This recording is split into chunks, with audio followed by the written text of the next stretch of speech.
Hello my little friends, एक बार पुनः आप सभी का आपके अपने चैनल टुवर्ड सक्सेस में सहृदय स्वागत है। आज हम हिंदी भाषा के अपठित गद्यांश के वीडियो सीरीज के क्रम में अपठित गद्यांश नंबर 52 के भाग 52C का अध्ययन पठन करेंगे। तो आइए अब हम बढ़ते हैं सफलता की ओर और इसी क्रम में ये रहा आपके सामने आपका अपठित गद्यांश नंबर 52C। यहाँ हम देखते हैं हमारा अपठित गद्यांश नंबर कौन सा है, 52, और उसका भाग कौन सा चल रहा है, C।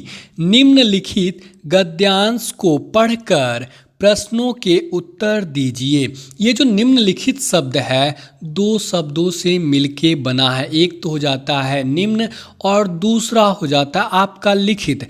जब आप उसको पढ़ रहे होंगे, बोल रहे होंगे या उसका उच्चारण कर रहे होंगे तो आपको पता लग रहा होगा। लिखित का तात्पर्य तो आप जानते हैं, लिखा हुआ।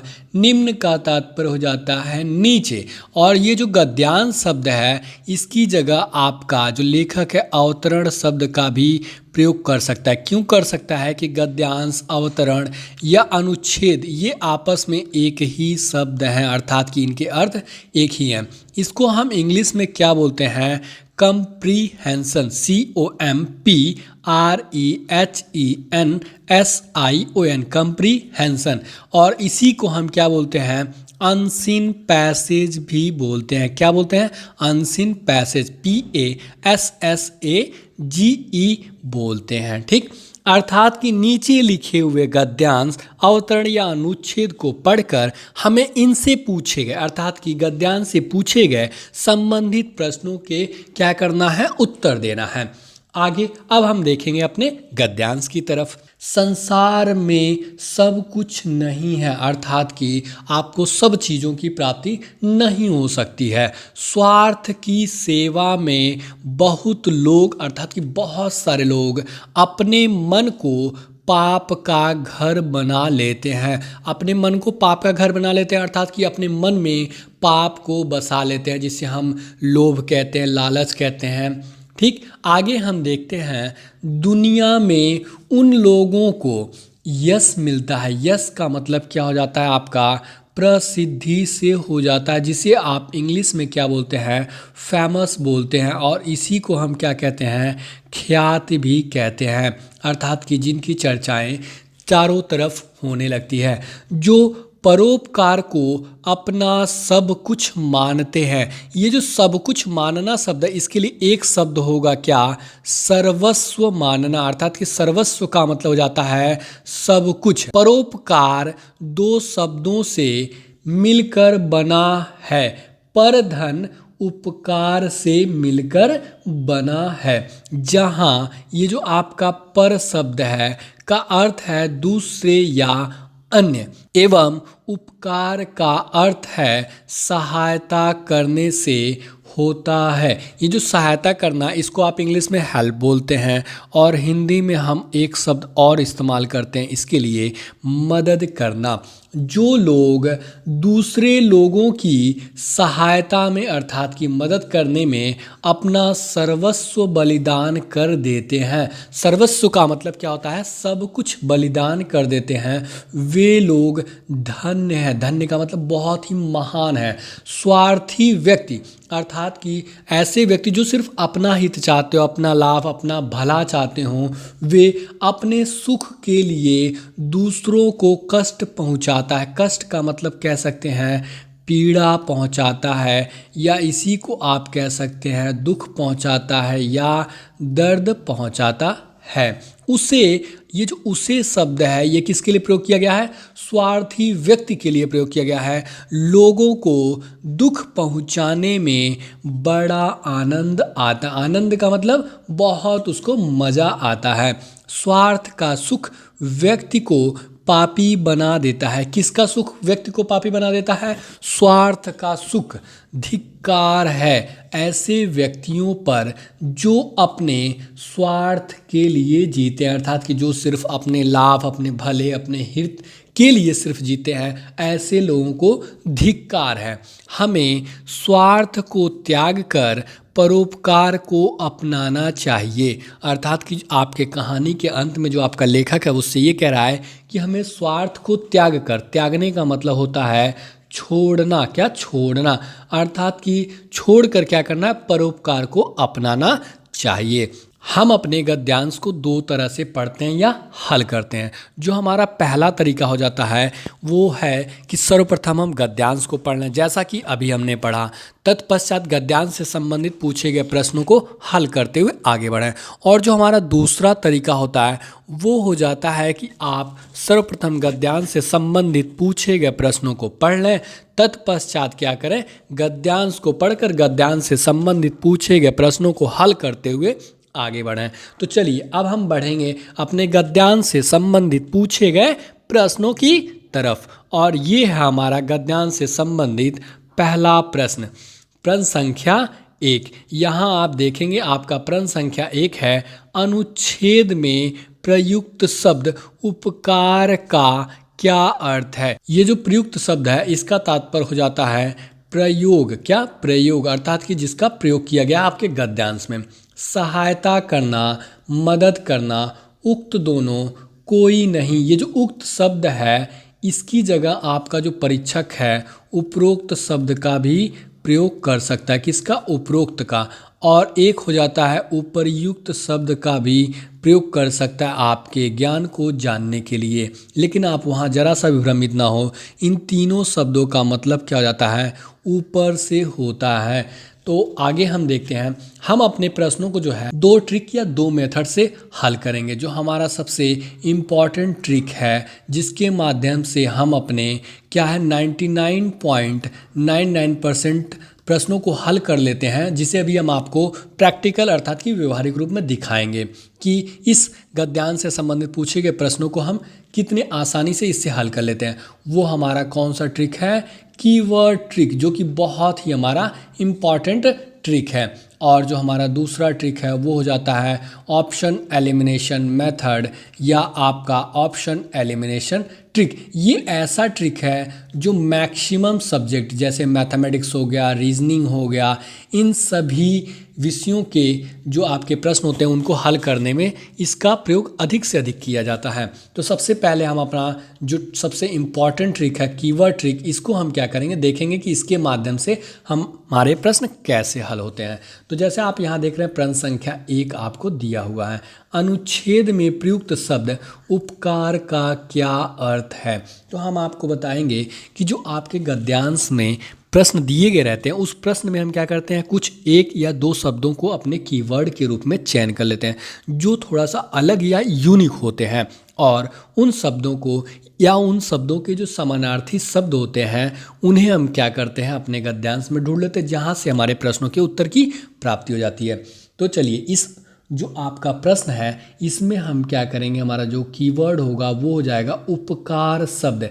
यही हमारा कीवर्ड हो जाएगा जिसे हम अपने गद्यांश में ढूंढेंगे और देखते हैं कैसे ये हमारा कीवर्ड हमारा हेल्प करता है हमारे प्रश्नों को हल करने में। यहाँ आप देखते हैं परोपकार दो शब्दों पर धन उपकार से मिलकर बना है। ये जो उपकार शब्द था ये हमारा क्या था, कीवर्ड था। तो चलिए इसके आगे बढ़ते हैं, जहां पर का अर्थ दूसरे ऑब्लिक अन्य है एवं उपकार का अर्थ सहायता करने से होता है। आप जानते हैं सहायता का जो समानार्थी शब्द हो जाता है वो मदद भी होता है, और ये आपका उपकार शब्द यहाँ भी आपको प्राप्त हो जा रहा है, ये भी आपका कीवर्ड था।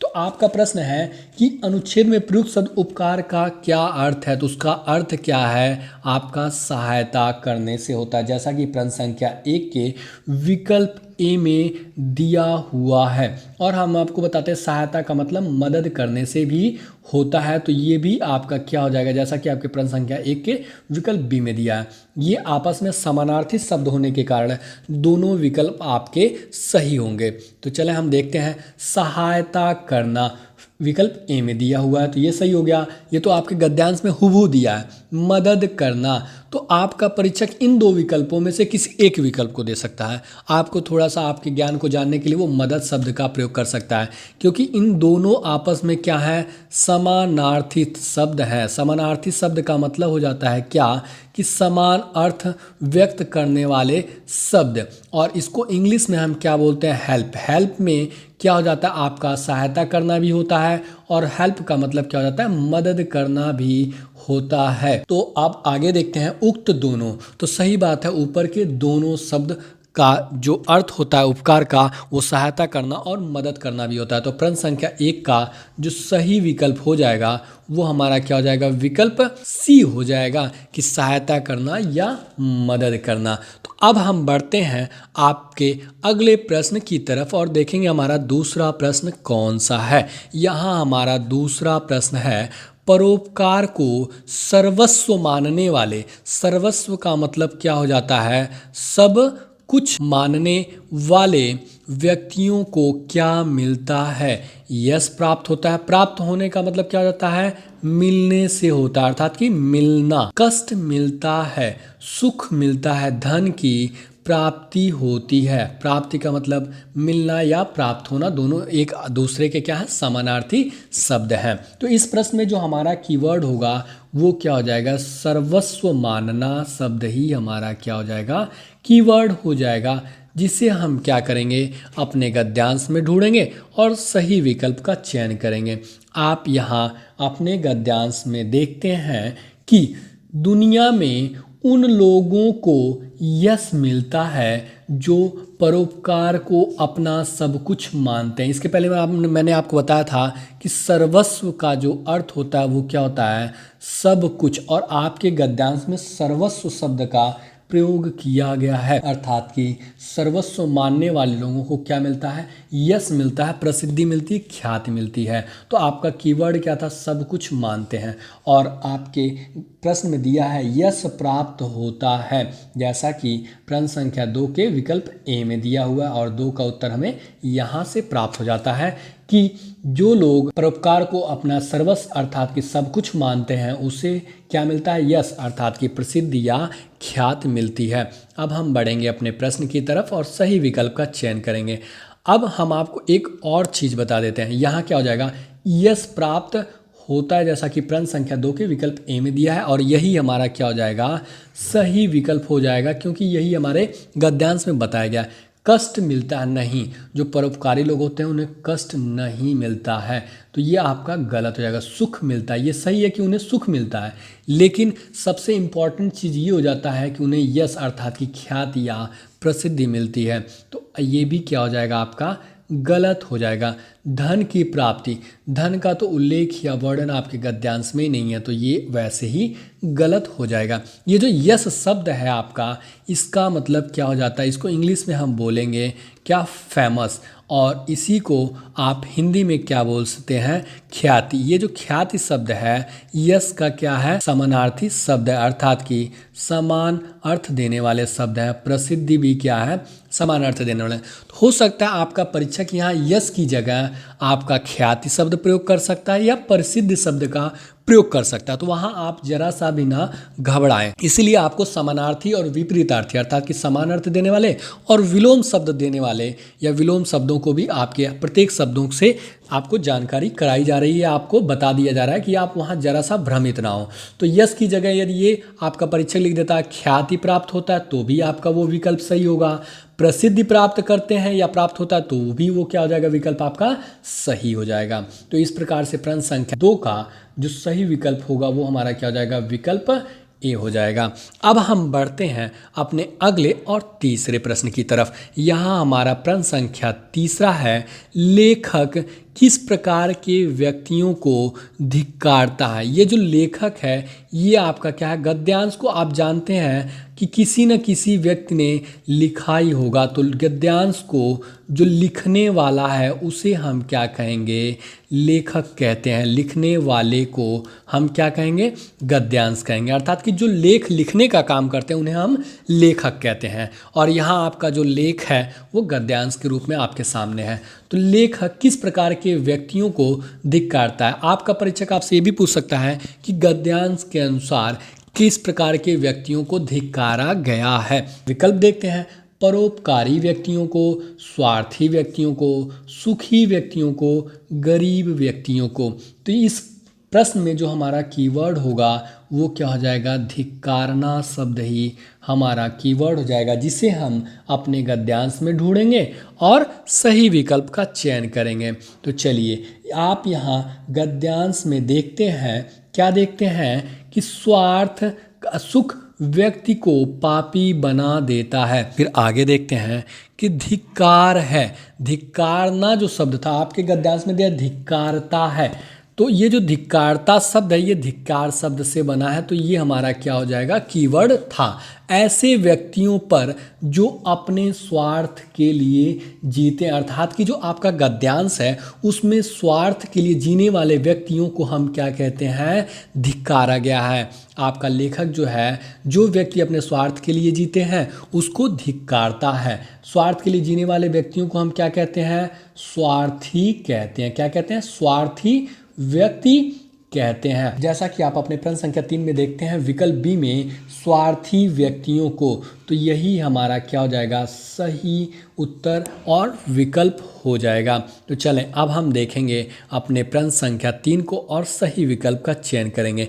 परोपकारी व्यक्तियों को, ये परोपकारी व्यक्ति किसे कहते हैं, परोपकार करने वाले को क्या कहते हैं, परोपकार, अर्थात कि जो दूसरों का उपकार करते हैं, परोपकार करने वालों को हम क्या कहते हैं, परोपकारी कहते हैं। उसी प्रकार से स्वार्थी व्यक्तियों को हम किसे कहते हैं, स्वार्थ के लिए जो जीते हैं, स्वार्थ के लिए जो क्या करते हैं, अपना जीवन जीते हैं, अर्थात कि जो सिर्फ स्वार्थ के लिए जीते हैं, या आप कह सकते हैं जो सिर्फ अपना स्वार्थ, भला या लाभ या हित चाहते हैं, सिर्फ अपने बारे में ही उनको सुनाई या समझ में देता है। तो ये आपका प्रश्न संख्या 3 का जो सही विकल्प होगा वो क्या हो जाएगा, विकल्प बी हो जाएगा। स्वार्थी व्यक्तियों को जो आपका लेखक है अपने गद्यांश के माध्यम से धिक्कारता है। सुखी व्यक्तियों को, सुखी व्यक्तियों का तो उल्लेख या वर्णन नहीं किया गया है, तो ये आपका गलत हो जाएगा। व्यक्तियों का तो आपको, अर्थात कि व्यक्ति शब्द मिल रहा है, लेकिन गरीब व्यक्तियों का उल्लेख या वर्णन आपके गद्यांश में नहीं, तो ये भी आपका गलत होगा और सही विकल्प क्या हो जाएगा, आपका विकल्प बी हो जाएगा। अब हम बढ़ते हैं अपने अगले और चौथे प्रश्न की तरफ। यहाँ हमारा चौथा प्रश्न है, गद्यांश में प्रयुक्त शब्द, ये जो प्रयुक्त शब्द है इसका मतलब क्या हो जाता है, प्रयोग किया गया शब्द। सुख का विलोम शब्द बताइए। तो हम आपको बता देते हैं कि यहाँ जो विलोम शब्द है इसका उपनाम, अर्थात कि इसको दूसरा नाम भी हम देते हैं विपरीतार्थी, जिससे हम आपको विलोम शब्द क्या होता है बताते हैं। क्या, विपरीतार्थी शब्द। अब इसको आप जब तोड़ेंगे तो दो शब्द आपको मिलेगा, एक तो हो जाता है विपरीत और दूसरा क्या हो जाता है अर्थ। और इसमें क्या है, आपका ई प्रत्यय जुड़ा हुआ, जिसको बारे में आपको जानकारी आगे की कक्षाओं में मिल जाएगा। विपरीत अर्थ, अर्थात कि विपरीत अर्थ देने वाले शब्दों को ही हम क्या कहते हैं, विलोम शब्द कहते हैं। जो सुख शब्द है इसका आपका जो विलोम शब्द हो जाता है क्या होता है, सुख मतलब कष्ट भी होता है, फिर आपका क्लेश भी होता है। क्लेश का मतलब ये हो जाता है जहाँ लोगों में आपस में क्या होता है, सुख शांति नाम की कोई चीज़ नहीं होती है, ये भी होता है। और इसका एक और विलोम शब्द होता है क्या, दुख भी इसका विलोम शब्द होता है। क्या होता है, दुख भी होता है। अब हम अपने विकल्पों को देखते हैं। दुख, तो हाँ ये तो आपको मिल गया कि सुख का विलोम शब्द क्या होता है, दुख भी होता है, तो विकल्प ए सही है। कष्ट, तो कष्ट भी आपको बताया गया कि कष्ट भी क्या होता है, सुख का विलोम शब्द है, तो ये भी आपका सही हो जाएगा। क्लेश, तो हाँ सही बात है, क्लेश भी क्या होता है, सुख शब्द का विलोम शब्द होता है, तो ये भी आपका क्या हो जाता है, विकल्प सी भी सही हो जाता है। उक्त सभी, इसके पहले आपको बताया गया कि उक्त का तात्पर्य क्या हो जाता है, ऊपर से होता है, अर्थात कि जो आपका ऊपर दिए गए तीनों विकल्प हैं, विकल्पों में बताए गए जो शब्द हैं वो क्या होंगे, सुख का विलोम शब्द होगा, तो सही बात है। तो इस प्रकार से जो आपका विकल्प डी होगा प्रश्न संख्या 4 के लिए सही हो जाएगा और यही हमारा सही विकल्प होगा। तो चलिए अब हम बढ़ते हैं अपने अगले और गद्यांश से पूछे गए 5वें प्रश्न की तरफ। यहाँ हमारा कौन सा प्रश्न है, 5वां प्रश्न है, लेखक हमें किसका त्याग करने के लिए कह रहा है, धन का, सुख का, स्वार्थ का, किसी का नहीं। तो हम आपको बताते हैं ये जो लेखक हमें किसका त्याग करने के लिए कह रहा है, मतलब ये है कि आपके गद्यांश में किस चीज़ को हमें क्या कह रहा है, मतलब गद्यांश में हमें ये, अगर आप शब्द लेखक की जगह गद्यांश में प्रयोग करें, हमें किसका त्याग करने के लिए कहा जा रहा है, दोनों का मतलब एक ही होगा, क्योंकि जो आपका गद्यांश है उसे किसी न किसी ने तो लिखा ही होगा, जिसे हम लेखक कहते हैं। ठीक, तो इस प्रश्न में जो हमारा कीवर्ड होगा वो क्या हो जाएगा, त्याग करना शब्द, या आप कह सकते हैं त्यागना का मतलब क्या हो जाता है, छोड़ना भी होता है। तो ये दो शब्द में से कोई एक शब्द आपको मिल जाएगा, क्योंकि उसका समानार्थी शब्द है। तो चलिए प्रश्न संख्या 5 का उत्तर जानने के लिए अब हम बढ़ते हैं अपने गद्यांश की तरफ और देखते हैं हम अपने कीवर्ड के माध्यम से कैसे प्रश्नों को हल करते हैं। आप यहाँ अपने गद्यांश के अंत में देखते हैं, हमें स्वार्थ को त्याग कर, ये जो त्यागना शब्द था, ये जो त्याग कर शब्द है, त्याग शब्द से ही बना है। जैसे कि आप देखेंगे यहाँ त्याग प्लस कर, ये दो शब्दों से मिल करके आपका क्या है, बना हुआ है कौन, त्याग कर शब्द। परोपकार को अपनाना चाहिए, किसको अपनाना चाहिए, परोपकार को। तो आपका लेखक है वो क्या कह रहा है, हमें किसका त्याग करना चाहिए, तो वो हमें क्या कह रहा है, स्वार्थ को त्यागने के लिए कह रहा है, जैसा कि प्रश्न संख्या 5 के विकल्प सी में दिया हुआ है। तो आपने देखा कि जिस वाक्य में आपका जो कीवर्ड है आपको मिल रहा है, उसी वाक्य में आपके प्रश्न के उत्तर की प्राप्ति भी हो जा रही है। तो आपने देखा ना कि आपका जो कीवर्ड आपके प्रश्नों को कितने आसानी से हल करने में मदद कर रहा है। धन का नहीं, आपके संपूर्ण गद्यांश में धन का कोई उल्लेख या वर्णन ही नहीं है, तो ये आपका गलत हो जाएगा। सुख का तो नहीं, सुख का त्याग हमको करने के लिए हमारा जो लेखक है या हमारे गद्यांश में नहीं बताया गया, तो ये भी गलत है। हमें स्वार्थ का त्याग करने के लिए हमारे गद्यांश में बताया गया है, अर्थात कि लेखक द्वारा हमें बताया जा रहा है कि हमें स्वार्थ को त्यागना चाहिए। तो यही हमारा क्या हो जाएगा, सही विकल्प हो जाएगा, विकल्प सी। किसी का नहीं, लेखक हमें स्वार्थ को त्यागने के लिए कह रहा है, मतलब कुछ ना कुछ तो हमें त्यागने के लिए कह रहा है। तो ये आपका विकल्प तो स्वतः गलत हो जा रहा है। तो हमारा सही विकल्प क्या हो जाएगा, विकल्प सी हो जाएगा। अब हम बढ़ते हैं अपने अगले और छठवें प्रश्न की तरफ। यहाँ हमारा छठा प्रश्न है, कौन सा प्रश्न है, छठा प्रश्न। गद्यांश के माध्यम से लेखक हमें क्या शिक्षा देना चाहता है। शिक्षा देने का मतलब हो जाता है कि वो हमें क्या सीख देना चाहता है या क्या सिखाना चाहता है, या आप कह सकते हैं कि वो हमें क्या समझाना चाहता है। ठीक है, और अब हम आपको बताते हैं, अपने विकल्पों को देखते हैं हम पहले। परोपकार को त्याग कर स्वार्थ को अपनाने की शिक्षा देता है, पाप को त्याग कर पुण्य को अपनाने की शिक्षा देता है, स्वार्थ को त्याग कर परोपकार को अपनाने की शिक्षा देता है, सुख को छोड़कर दुख को अपनाने की शिक्षा देता है। तो आपको हम बताते हैं कि शिक्षा देना जो जाता है सिखाना चाहता है, तो मतलब आपका जो मूल गद्यांश है, उस गद्यांश के माध्यम से आपको लेखक क्या कहना चाहता है। ठीक है, जिसके लिए अब हम आपको बताते हैं कि इस प्रश्न का उत्तर कैसे मिलेगा। परोपकार को त्याग कर स्वार्थ को अपनाने की, पाप को त्याग कर पुण्य को अपनाने की। तो आपका जो पुण्य शब्द है, जैसे आप देखिए थोड़ा सा कॉमन सेंस का प्रयोग करेंगे तो आप इस प्रश्न का उत्तर बड़े आसानी से दे लेंगे। तो चलिए अब हम इस प्रश्न का उत्तर जानने के लिए या बताने के लिए हम आपको ले चलते हैं अपने गद्यांश की तरफ। इस तरह के प्रश्न भी जो आपके एग्जामिनर अर्थात के परीक्षक होते हैं आपके सामने रखते हैं, जिसमें आप किसी भी कीवर्ड का चयन नहीं कर सकते हैं। यहाँ आप अपने गद्यांश में देखते हैं कि हमें स्वार्थ को त्याग कर परोपकार को अपनाना चाहिए, जैसा कि आपके प्रश्न संख्या 6 के विकल्प सी में दिया हुआ है। कहाँ दिया है, प्रश्न संख्या 6 के विकल्प सी में दिया हुआ है कि स्वार्थ को त्याग कर परोपकार को अपनाने की शिक्षा या सीख हमें दे रहा है हमारा जो लेखक है, अर्थात कि गद्यांश को लिखने वाला है, वो अपने लेख के माध्यम से हमें कह रहा है कि हमें स्वार्थ को त्याग देना चाहिए। मतलब कि सिर्फ हमें अपना भला या अपना हित या अपना लाभ नहीं सोचना चाहिए, हमें दूसरों के हित, लाभ एवं सुख के बारे में भी सोचना चाहिए। तो हमारा प्रश्न संख्या 6 के लिए जो सही विकल्प हो जाएगा वो क्या हो जाएगा, स्वार्थ को त्याग कर परोपकार को अपनाने की सीख या शिक्षा दे रहा है, या हमको बोध करा रहा है या बात कर रहा है। तो यही हमारा क्या हो जाएगा, प्रश्न संख्या 6 के लिए सही विकल्प सी हो जाएगा। बच्चों, आप यहाँ देख रहे होंगे कि आपसे एक गद्यांश से 6 प्रश्न पूछे गए हैं, लेकिन मैं आपको आपकी जानकारी के लिए बता देना चाहता हूँ कि जैसा कि आप नवोदय विद्यालय के प्रवेश परीक्षा की तैयारी कर रहे हैं या फिर आप किसी भी विद्यालय की प्रवेश परीक्षा या किसी प्रतियोगी परीक्षा की तैयारी कर रहे हो, तो उसमें प्रत्येक गद्यांश से अधिकतम 5 ही प्रश्न पूछे जाते हैं। लेकिन आपके अपने चैनल टुवर्ड्स सक्सेस द्वारा एक गद्यांश से बनने वाले हर संभावित प्रश्नों का उल्लेख, वर्णन, चर्चा या प्रस्तुत आपके सामने किया जा रहा है, जिसका मुख्य उद्देश्य यह है कि आप अधिक से अधिक अध्ययन, पठन, मनन व अभ्यास कर सकें, जिससे आपका मानसिक व बौद्धिक विकास हो एवं आपके निर्णय लेने की क्षमता में वृद्धि हो, अभिवृद्धि हो तथा जिससे आप अपने मुख्य उद्देश्य व लक्ष्य को प्राप्त कर सकें।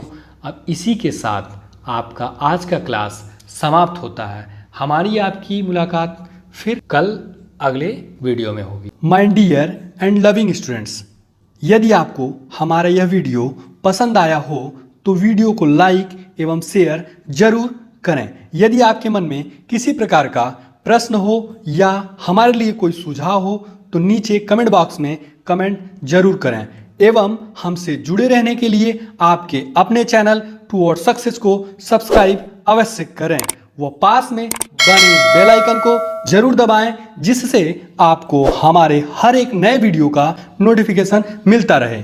A lot of thanks for watching this video.